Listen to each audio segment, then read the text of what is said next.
O estudo que nós vamos fazer hoje está no capítulo 21 do Evangelho segundo o Espiritismo.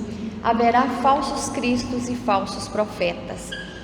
Esta fala de hoje está baseada em algumas obras, como esse aqui do André Luiz Ruiz, o Livro dos Médiuns, esse aqui do Divaldo Pereira Franco, o Livro dos Espíritos e o Livro dos Médiuns. É um capítulo muito interessante, é o capítulo 21. Eu vou ler alguns itenzinhos. Haverá falsos cristos e falsos profetas. A árvore que produz maus frutos não é boa, e a árvore que produz bons frutos não é má. E Jesus continua fazendo algumas citações que está em Lucas, Mateus. Guardai-vos de que alguém vos diga, vos seduza, porque vários virão em meu nome dizendo, eu sou o Cristo. Levantar-se-ão falsos cristos e falsos profetas que farão grandes prodígios. Meus bem-amados, não acrediteis em todos os espíritos, mas experimentai antes se são espíritos de Deus. Se vos disserem, o Cristo está aqui, não vades. Ao contrário, ponde-vos em guarda, desconfiai dos falsos profetas. E aí por diante continuam os itens, que fala sobre isso. É muito importante para o espírita o reconhecimento dos falsos profetas, com as suas influências dominadoras, prejudiciais, corrompidas. Para o espírita aplicado, atento, estudioso, não é uma tarefa muito difícil. A doutrina espírita oferece para nós diretrizes, muita luz, um roteiro, para que em qualquer situação da nossa vida, nós saibamos distinguir o certo do errado, o bem do mal. Então, esse, nós vamos dizer, é o grande privilégio de nós todos, seguidores dessa doutrina de luz. A árvore que produz maus frutos não é boa, e a árvore que produz bons frutos não é má. Lucas. Advertência de Jesus para que nós tivéssemos muito cuidado para avaliar os passos do nosso caminho, seguindo os frutos dignos de seriedade, e de grandeza moral. O povo, desde a época de Jesus, estava acostumado a ver grandes realizações em torno dos profetas, em torno de Jesus. Então, eles ficam como que aguardando estas coisas mirabolantes. E a sede de novidade, ela é sempre muito grande nos espíritos que são destituídos de boa vontade, aqueles que são muito curiosos, aqueles que não fazem um esforço para ver que tipo de fruto estão se servindo. E ficam sem cessar a cata de grandes novidades, de distrações. É uma maneira até mesmo de fugir à sua realidade, a não se confrontar com o eu, porque nós estamos sempre sendo surpreendidos para que nós avancemos no crescimento interior, mas é muito mais fácil buscar coisas fáceis, é muito mais fácil buscar nas mãos de outro do que fazermos os nossos próprios esforços. Então, há aqueles que querem aquelas revelações divinas, miraculosas do futuro, e para isso eles buscam todo tipo de cartas, de ledores de cartas, de videntes de esquina, aqueles que procuram qualquer tipo de gente que está prontinho para dizer aquilo que queremos ouvir. Gastamos fortuna com isso. E muitas vezes não temos uma moeda para pagar um pão para um faminto que nos pede. Há aqueles que se permitem gastar fortunas em grandes cerimônias muito luxuosas, nas quais imaginam comprar a consciência tranquila que faz tanta falta. Há ainda aqueles que gastam todo tipo de energia, moral, material, espiritual, emocional, temporal, na realização de crendices, de sandices, de coisas esdrúxulas levadas pela onda dos modismos. e nem se apercebe que muito perto de nós existem pessoas lutando com os animais à cata de restos de alimento. Então, para que nós fizéssemos uma avaliação justa, a imagem da árvore foi trazida pelo nosso Mestre Jesus. Porque muitos querem a aprovação de Deus pelas suas negociatas e não se importam de causar prejuízos, de trazer enganos, de trazer malefícios para muita gente. Muitos querem parecer honestos e para isso escondem o lodo, a sua podridão interior, sob ternos de altas grifes, de roupas suntuosas, para melhor nos ludibriar. Religiosos que desejam grandes coisas do mundo e prometem os céus a peso de ouro. A existência então desse movimento, dessas pessoas que provocam as nossas ideias, que estão no meio religioso, social e político, que invadem todos os setores, existiu na época de Jesus e continua existindo. E para isso muitos usam a figura de demoníaca, vamos dizer assim, como aquele que vai cobrar como fazer justiça.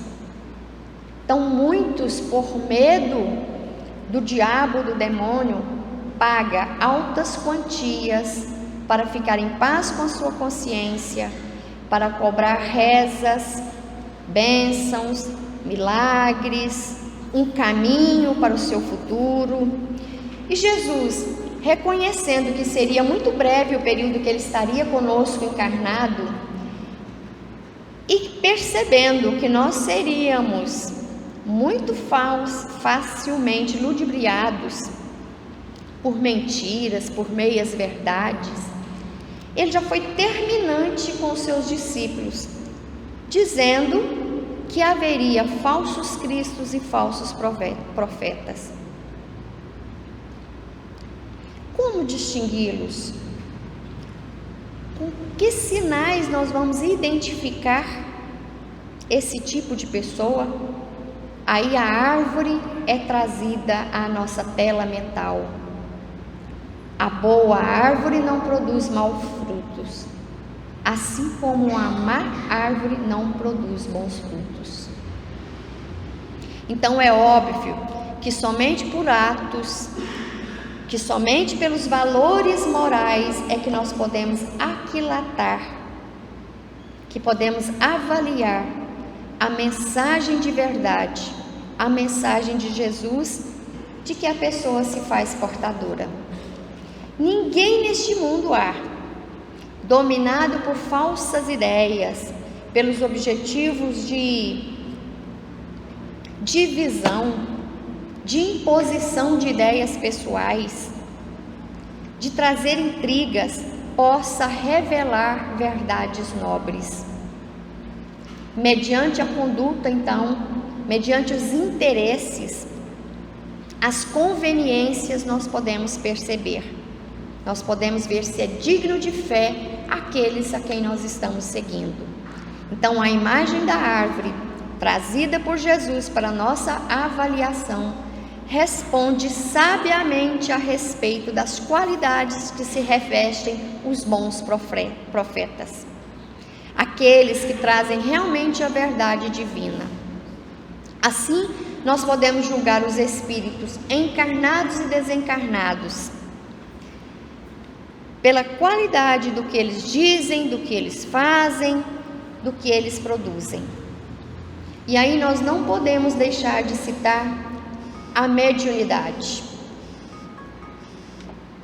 Nós sabemos que a mediunidade é de essência espiritual, mas ela exterioriza-se sempre por interferência, só um minutinho aqui, e direcionamento dos espíritos. E assim, os médiuns, e todos nós de alguma forma somos médiuns, nós podemos ser portadores de aturdimentos, de enfermidades, de desentendimentos, ou nós podemos ser uma luz muito grande a benefício de nós mesmos e de todos que estão à nossa volta. Nós podemos ser luz de esclarecimento, de amor, de união, de verdade ou de embuste, de mentira e de hipocrisia. Por esta razão, Jesus afirma: a árvore que produz maus frutos não é boa, a árvore que produz bons frutos não é má. Prosseguindo numa lição para nós, para que a gente selecione esses valores, esses verdadeiros profetas, os médiuns que trabalham em nome de Jesus. Não tem meia verdade, não tem enganação, não tem valor pecuniário para se pagar por uma bênção espiritual. O livro dos médiuns nos diz: dai gratuitamente aquilo que recebes gratuitamente. A ilusão, então, a ignorância, persegue e prossegue por quase toda a humanidade, que espera um Messias que venha fazer um milagre, que venha retirar as enfermidades, que venha fazer aquele benefício da cura, da libertação, sem que nós não façamos a nossa parte, o nosso esforço. Cuidado. Jesus sempre nos disse que aquele que muito foi dado, muito será cobrado. Nós que temos a doutrina espírita, no Evangelho de Jesus, tais esclarecimentos, não podemos nos deixar nos iludir, nos enganar. E nesse turbilhão, a cata de aventuras, aparecem homens e mulheres com poderes até prodigiosos, que podem nos fazer enganar até mesmo os escolhidos. Jesus nos advertiu. São aquelas pessoas que se apresentam com a capacidade de solucionar os problemas e vivem mergulhados em um turbilhão deles. A terra está repleta desse tipo de gente, no corpo ou fora dele. Então, encarnados e desencarnados, fantasiados de religioso, de líderes sociais e políticos, que querem negociar em nome de Jesus, em nome de Deus. Querem muito é ganhar dinheiro, ter prestígio, aparecer nos programas de televisão. Mas quando se trata das boas ações, da caridade, do amor, do perdão, de espalhar a luz gratuitamente, eles se negam.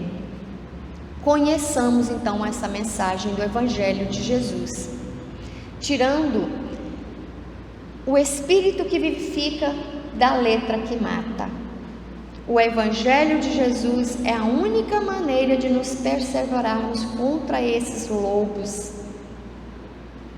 São famintos, mas que usam da nossa ignorância, das nossas ansiedades, das nossas ambições, das nossas fraquezas, com a promessa de um reino de Deus.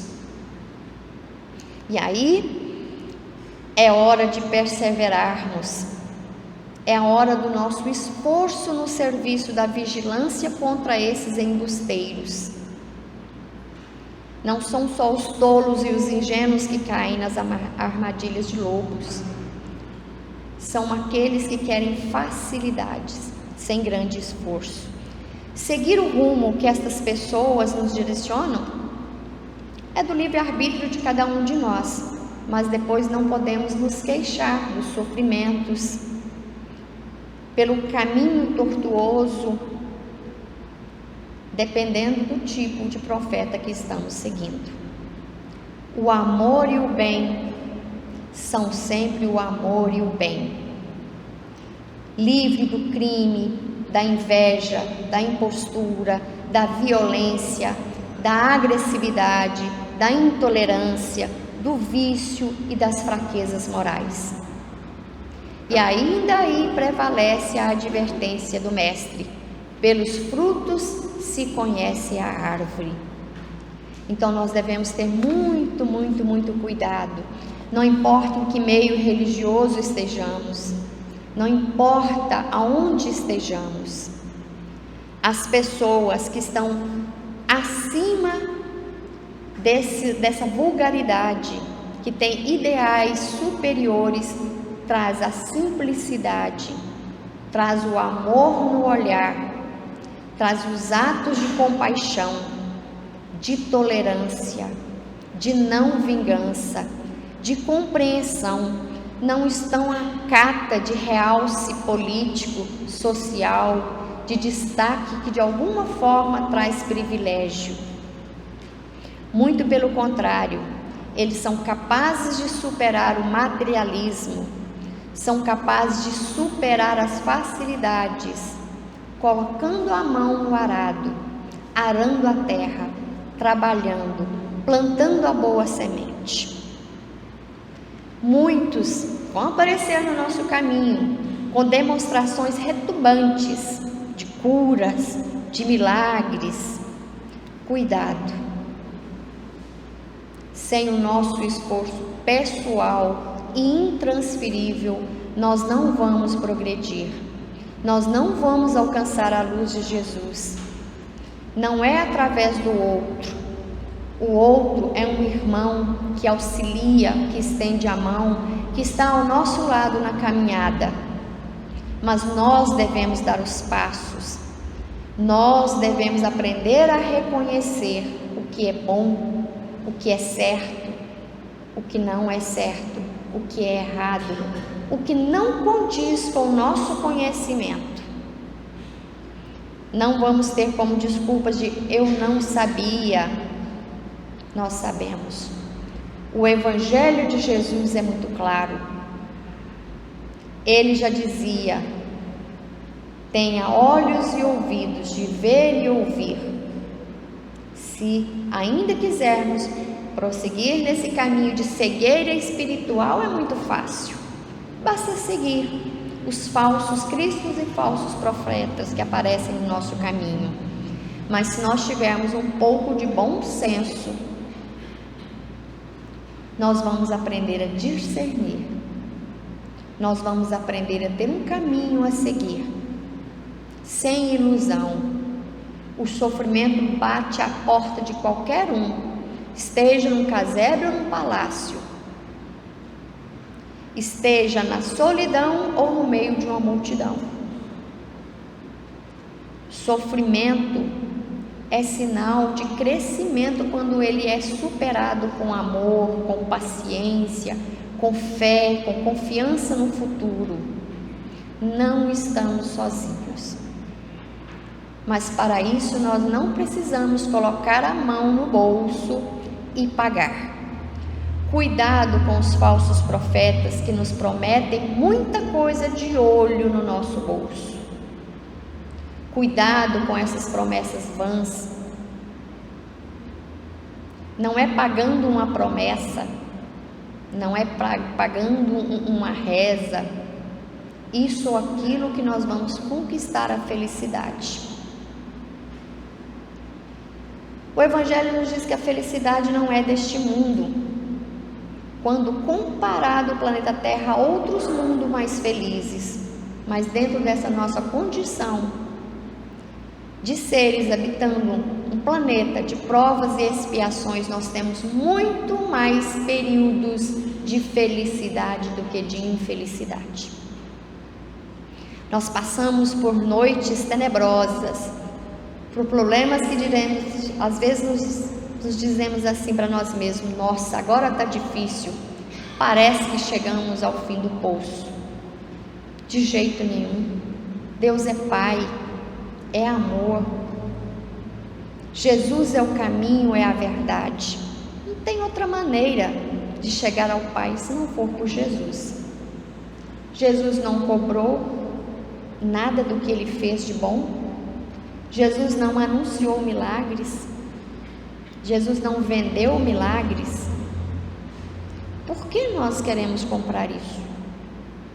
Então, cuidado, meus amigos, cuidado para nós.